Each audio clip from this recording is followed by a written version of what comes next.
¿Es la Biblia un relato histórico? Soy Manuel Ventura, bienvenidos a este espacio. Conversando con Manuel de Hoy vamos a tocar el tema de nuestra fe. Porque nuestra fe muchas veces va a estar puesta a prueba y muchas veces vamos a querer tocar sin querer, sin darnos cuenta, vamos a querer tocar algo que nos permita darnos fuerza a nuestra fe. Voy a tratar de explicarme con Lucas capítulo 7 y después en casa yo te voy a invitar a que lo leas con mucho cuidado. Porque es el libro o el capítulo o la sección de la Biblia que me ha ayudado mucho a lo largo de estos 2 años en estas investigaciones. Porque cuando uno investiga, cuando uno empieza a ver los textos en el original y empieza a compararlos con textos antiguos, muchas veces la fe se ve afectada, muchas veces la fe se ve golpeada por las evidencias que nosotros vemos, sobre todo porque chocan con enseñanzas que nos han dado, que no es que haya sido dada de mala fe, sino que simplemente antes no existía toda la evidencia que hoy día tenemos. Vamos a hacer un pequeño resumen primero de Lucas para poderles explicar lo que viene a continuación. En el capítulo 7 de Lucas resulta que Juan Bautista ya está preso, pero por alguna razón que no conocemos, tiene que enviar 2 de sus discípulos a preguntarle a Jesús si él es el Mesías o si había que esperar a otro. Es curioso, vamos a ponernos en contexto. Hacía 1 año atrás o 1 año y medio atrás, este mismo Juan Bautista, que ahora está dudando si Jesús es o no es el Mesías enviado, el Mesías que esperaban, lo bautizó a Jesús, y cuando bautizó a Jesús citó pasajes de Isaías que dicen, por ejemplo, he aquí el Cordero de Dios que quita el pecado del mundo. Tú deberías de bautizarme a mí, yo no soy digno ni siquiera de desatar el calzado de tus pies. Y expresiones de ese punto. Si ustedes recuerdan y leen unos capítulos para atrás, van a ver de que en realidad le costó a Jesús convencer a Juan Bautista para que le bautizara. Anyway, pasó el tiempo, Juan Bautista terminó preso, Jesús ya está en pleno ministerio, está en el apogeo de su ministerio terrenal, y entonces Juan Bautista duda, porque es una duda, y lo cual es importante tener en cuenta, porque eso quiere decir que nosotros no deberíamos de tenerle temor a tener dudas de nuestra fe. Es decir, esos momentos se van a presentar. Y aquí viene el meollo del asunto. Entonces llegan donde Jesús, le cuentan toda la narrativa, y Jesús pudo haber dicho simplemente, vayan y díganle a Juan Bautista que sí, yo soy el Mesías, y ya está, se acababa el tema de la discusión. Pero Jesús no optó por la respuesta fácil, optó por algo más complejo, y ojo al detalle. Entonces siente a estos 2 discípulos, ustedes ya saben el relato, y si no lo han visto, por favor, vuélvanlo a leer. Hace una serie de milagros delante de los discípulos de Juan Bautista y les dice a los chicos, ahora vayan donde Juan Bautista y díganle lo que han visto. Y entonces Jesús insiste que le digan que los ciegos ven, los cojos caminan, los leprosos son limpiados, los muertos resucitan. Ustedes pueden leer el texto. Dicho sea de paso, está citando Isaías, el mismo libro que citaría Juan Bautista en el bautizo de Jesús. Pero lo interesante está en este detalle, que Jesús no le dijo a Juan Bautista, yo soy el Mesías o no soy el Mesías, sino simplemente le mandó una serie de evidencias y dejó literalmente que Juan el Bautista decidiera si es o si no es el Mesías.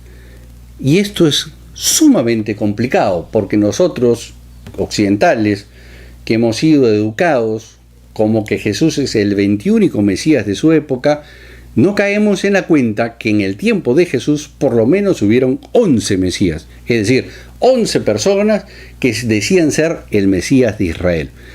No estoy hablando del momento del mensaje de Juan Bautista, sino a lo largo de todo el periodo en que Jesús vivió, hubieron cuando menos 11 Mesías o 11 personas que se autodenominaban el Mesías de Israel. Todos obviamente tenían sus seguidores, todos tenían su impacto en la sociedad y todos estos tuvieron sus alcances. Algunos de ellos, 2 de ellos, están nombrados en el capítulo 5 de Hechos de los Apóstoles, ustedes pueden revisarlo después en casa, pero lo interesante es ese detalle que nosotros no sabíamos, que cuando llega la respuesta a Juan Bautista, ahora esto no está en la Biblia, pero podemos imaginarnos el contexto, y regresan los dos discípulos de Juan Bautista y le dicen, el maestro ha dicho esto, los cojos caminan, los ciegos ven, los leprosos son limpiados, los muertos resucitan, y dice que tú decidas. Y yo me imagino a Juan Bautista que haber hecho, Judas Galileo, ¿cuál de todos los Mesías, al final de cuentas, son el que yo voy a querer? Y entonces caemos en la cuenta de que Juan tendría que tomar las evidencias circunstanciales que tenía al alcance en ese momento para tomar su veredicto y decidir si Jesús era o no era el Mesías que estaba esperando Israel. Pequeño paréntesis para que entendamos la profundidad de lo que estamos hablando. En Israel no se esperaba a un Mesías como Jesús, es decir, para nosotros que somos cristianos, que nacimos en la fe cristiana, que hemos crecido en la fe cristiana, no es complejo para nosotros entender que Jesús es un Mesías que tiene una primera etapa, que es una redención espiritual frente a Dios, y que tiene una segunda etapa, que es un gobierno o un retorno en el cual Él va a tener un gobierno universal. Sin embargo, en la cultura judía no es así. En la cultura judía lo que ellos esperaban y lo que esperan hasta el día de hoy es una persona nacida de hombre y mujer, el cual va a tener el favor de Dios y el cual le va a dar la libertad política, económica, cultural y religiosa por la cual han luchado a lo largo de todos estos siglos. Es decir, lo que ellos esperaban, como lo dicen las Escrituras, era un David, es decir, a un Moshe o a un líder político religioso que los lleve a emancipar a Israel de toda la tiranía. Entonces, bajo ese concepto judío, para nosotros ahora podemos entender lo difícil que era para Juan el Bautista tomar esas evidencias circunstanciales y decidir si Jesús era o no era el Mesías. Muchas veces nosotros a lo largo de la vida, y yo les cuento mi caso, a raíz de que estudio las lenguas originales y encuentro las muchísimas deficiencias de traducción que ustedes ya han escuchado, entonces obviamente tu fe es golpeada. Y te encuentras en ese punto justamente como está Juan Bautista, donde uno le hace la pregunta lógica a Dios, ¿realmente existes? ¿Es verdad todo lo que me han enseñado? ¿O me han engañado y esto es pura religión? Esas son preguntas válidas, lógicas y bastante serias que los investigadores debemos tomar en cuenta. Y justamente fue Dios el que me llevó al pasaje que les acabo de relatar, y lo que me dijo Dios es, yo te voy a dar una serie de evidencias circunstanciales y tú tendrás que tomar el veredicto si me crees o no. Y ese es el meollo del asunto de nuestra fe, porque la fe en realidad no requiere de ninguna evidencia, porque fe es fe. Pero no está de más y no está mal investigar e indagar y buscar, porque nosotros tenemos esa obligación frente a las Escrituras, escudriñar las Escrituras. Es algo que se repite constantemente en el Antiguo y en el Nuevo Testamento. Anyway, ¿a qué va entonces mi observación? Va a este punto. Yo he visto a lo largo de todos estos 2 años, tratando de demostrar que la Biblia es históricamente demostrable. Y aquí el meollo del asunto de este video. La Biblia tiene hechos y relatos que son fidedignos y tiene hechos y relatos que pueden haber sido aumentados, creados, modificados, disminuidos, porque lo que buscan es transmitir una enseñanza que trascienda en el tiempo. Es decir, el mensaje principal de la Biblia no es un mensaje histórico. Es decir, Dios no nos tiene que convencer de historia. Para eso nos ha dado el cerebro más evolucionado de toda su creación, para que nosotros podamos indagar, buscar, preguntar, cuestionar y concluir. Y de ahí viene justamente la respuesta que Jesús le da a Juan el Bautista, donde dice, ahí están las evidencias, ahora tú toma tu veredicto. Y ahí es donde va el meollo de la siguiente observación. He visto varios videos en los cuales se trata de demostrar, por ejemplo, diciendo que se han encontrado ruedas en el Mar Rojo y que eso demuestra que lo que la Biblia decía, tenía razón. Bueno, ese video definitivamente es falso. Y les explico por qué. Porque la Biblia, en el texto en hebreo, no habla de ningún mar rojo. Habla de un lago de juncos. Habla que atravesaron un lago de juncos, lo que vendría a ser un pantano, lo que hoy día conocemos como pantanos o lagunas con carrizos o cañas. Entonces, cuando nosotros queremos sostener nuestra fe, tratando de asirnos de alguna evidencia, como esa, por ejemplo, es donde nosotros tenemos que revisar si realmente estamos creyendo o si nuestra fe está en problemas. Porque muchas veces, sin darnos cuenta, nos convertimos como Tomás. Si no toco las heridas, no creo. Si no toco la evidencia de que cruzaron por el Mar Rojo o que Moisés recibió las tablas en el monte Sinaí, entonces mi fe se ve resquebrajada. Y ese es el meollo del asunto, que nuestra fe no puede estar dependiendo de evidencias, porque el mensaje bíblico no está orientado a darte evidencias que tú puedas tocar. Tal como lo hemos visto en Lucas 7, lo que Dios va a hacer a lo largo de toda la historia es dejarte indicios en los cuales tú tendrás que tomar un veredicto. Muchos me han preguntado, ¿y por qué después de estudiar con ciencias bíblicas, ver muchos detalles históricos con los cuales puedo ver y podemos demostrar hoy en día que la mayoría o muchísimos relatos del Antiguo Testamento han sido retocados, han sido cambiados en el tiempo? Entonces la pregunta que me suelen hacer es, ¿y cómo puedes seguir creyendo en un texto que ha sido tan trastocado a lo largo de la historia? La respuesta es Lucas 7. Es decir, yo veo las evidencias que Dios me da al alcance y entonces sumo todas estas evidencias circunstanciales y me doy cuenta de que Dios es real, Dios existe y que el mensaje en la Biblia va más allá de un mensaje estrictamente histórico, sino que va a un mensaje de cuál es mi condición como ser humano frente a Él y cuál es mi condición espiritual frente a Él y cómo debo comportarme dentro de mi sociedad y cómo debo comportarme frente a Él y en la búsqueda de Él y la búsqueda de una intimidad constante con Dios. Con estas mismas evidencias circunstanciales, probablemente otra persona pueda llegar a una conclusión de ser agnóstico, inclusive ser ateo. Es decir, Dios nos dará a lo largo de la vida una serie de evidencias circunstanciales en las cuales nosotros tendremos que tomar nuestro veredicto, como Juan el Bautista.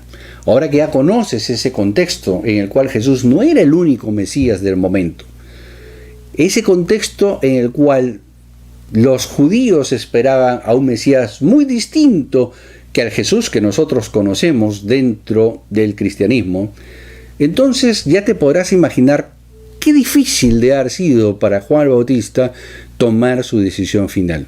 No está registrada en la Biblia, porque después de ese evento Juan el Bautista es muerto. Es decir, no tenemos ninguna evidencia después de ese evento de cuál fue la respuesta de Juan el Bautista.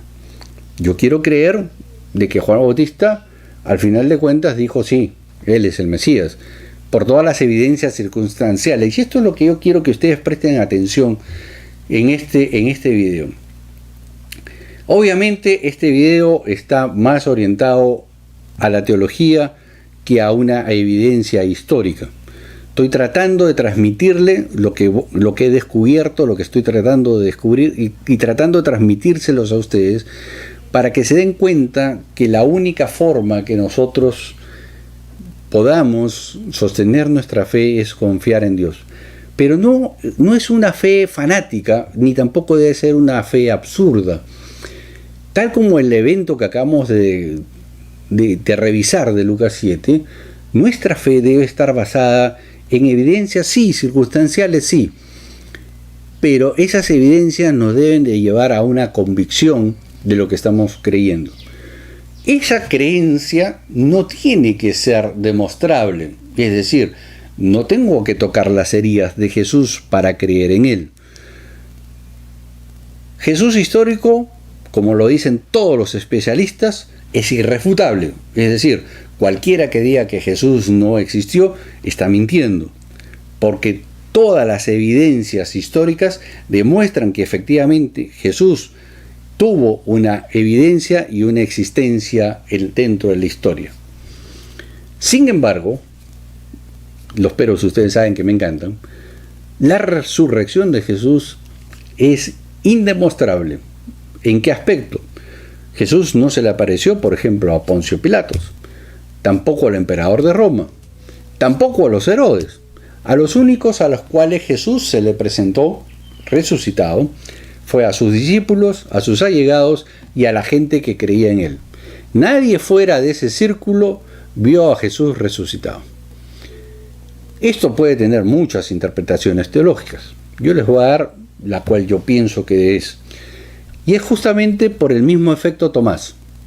Es decir, me presento ante aquellos que han creído en mi misión para que ellos propaguen mi mensaje. Sin embargo, a los que están fuera de ese círculo, es decir, a los que no creen, no voy a gastar saliva en ellos. Este mensaje de Jesús resucitado se propaga y evidencias tenemos a lo largo del siglo I, siglo II, hay muchísimos creyentes y el cristianismo empieza a crecer y el resto de la historia ustedes ya la conocen. Y eso es muy importante porque las evidencias de los que siguieron al mensaje de estos que sí vieron a Jesús resucitado están literalmente creyendo en función de una palabra, en función de una transmisión oral, en función de un testigo. Todos los que vendríamos detrás no habremos visto a Jesús resucitado. Entonces la pregunta que muchos me hacen es, ¿y entonces qué evidencias tenemos de la resurrección? En realidad no tenemos ninguna. Y ustedes me dirán, ¿y entonces por qué crees? Y me remito a las pruebas circunstanciales. Ustedes, si no lo han visto, les sugiero vean. Yo tengo estudios en los cuales he usado la astronomía, he usado datos históricos. Uno, para ver la importancia, por ejemplo, de Herodes y por qué Herodes aparece en ese tiempo, mejor dicho, por qué Jesús tiene que aparecer en el tiempo de los Herodes. Tengo otro estudio en el cual también uso la astronomía para poder ver la fecha de resurrección de Jesús. Tengo algunos estudios sobre astronomía cruzado con datos de la Biblia. Y entonces tengo una serie de evidencias circunstanciales. Hay un edicto justamente en el año 50, en el primer siglo, de que se expulse, y está claramente documentado, se expulsa a los judíos de Roma porque eran muy escandalosos.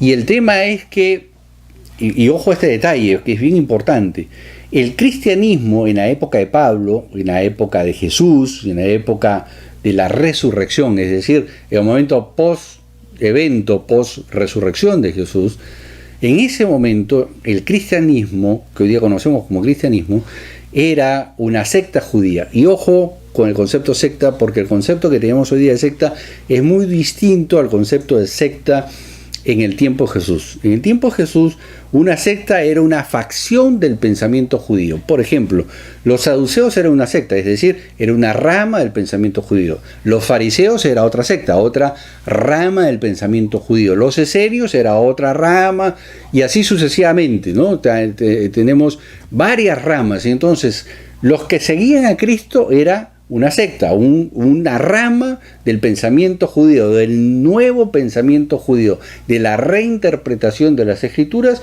en función, a raíz o en torno al Mesías Jesús, al Mesías Cristo. Entonces, en ese momento no existía el cristianismo, pero sí existían las pugnas entre estas escuelas, entre estas posiciones, entre ellos los cristianos que estaban en Roma. Y entonces, como estas pugnas se volvieron incómodas, el emperador opta por algo bien sencillo: voten a los judíos. No existían cristianos en ese momento, todos eran judíos. O sea, los que seguían a Jesús eran considerados judíos que pertenecían al pensamiento o a la secta o a la rama que iba siguiendo a Jesús. Pero obviamente eso no lo entendían los gobernantes. Entonces sacan un edicto y voten a los judíos. Claro, se fueron los judíos de nacimiento, pero los cristianos se quedaron. Los cristianos que no eran judíos se quedaron. Bueno, eso lo tenemos también en Hechos de los Apóstoles. O sea, podemos ver que en Hechos de los Apóstoles, efectivamente, cuando Pablo se encuentra en Corinto con Priscila y su esposo, podemos darnos cuenta de que justamente llegan porque los han votado a Roma. Entonces vemos que ese edicto es real. Otro edicto que data por esa fecha es el edicto que se prohíbe robar cadáveres. Pero, ojo, no se prohíbe robar cadáveres porque eso ya estaba prohibido en la legislación romana, sino que se prohíbe robar cadáveres para hacerlos pasar como resurrección. Es decir, yo no podía, o si a mí me pillaban llevándome el cadáver de Juan Pérez para después decir que Juan Pérez resucitó porque la tumba estaba vacía, eso es lo que penaba este edicto, que data más o menos también alrededor de los años 45-50 después de Cristo. Hay ciertas pugnas sobre si este edicto fue dado por el tema de Jesús o si fue dado por otro personaje histórico, que también es importante. Lo interesante es que existe el edicto. Es decir, tenemos una serie de evidencias circunstanciales, nuevamente, en los cuales nosotros podemos basar nuestra fe en que Jesús sí resucitó. ¿Podemos probarlo o estas evidencias son definitivas? No, no lo son. Nunca tendrás una evidencia definitiva para sustentar tu fe. Tu fe siempre tendrá que depender de eso, fe, la convicción de lo que no se ve. Esa es exactamente la definición más exacta de lo que es fe. Que nuestra fe se va a ver muchas veces confrontada, sí, muchas veces se verá confrontada. No le tengas temor a eso, porque ese es parte del crecimiento de la fe. En algún momento haré un video de cuán difícil fue para mí estos 2 años de investigación, porque sí,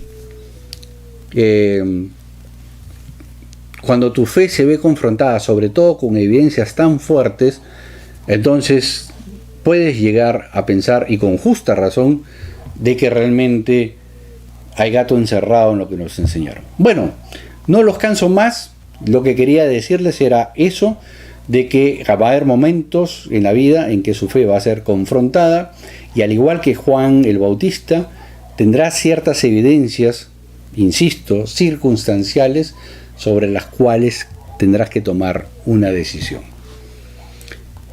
Dios los bendiga y los guarde. Será conmigo hasta la próxima. Bye bye.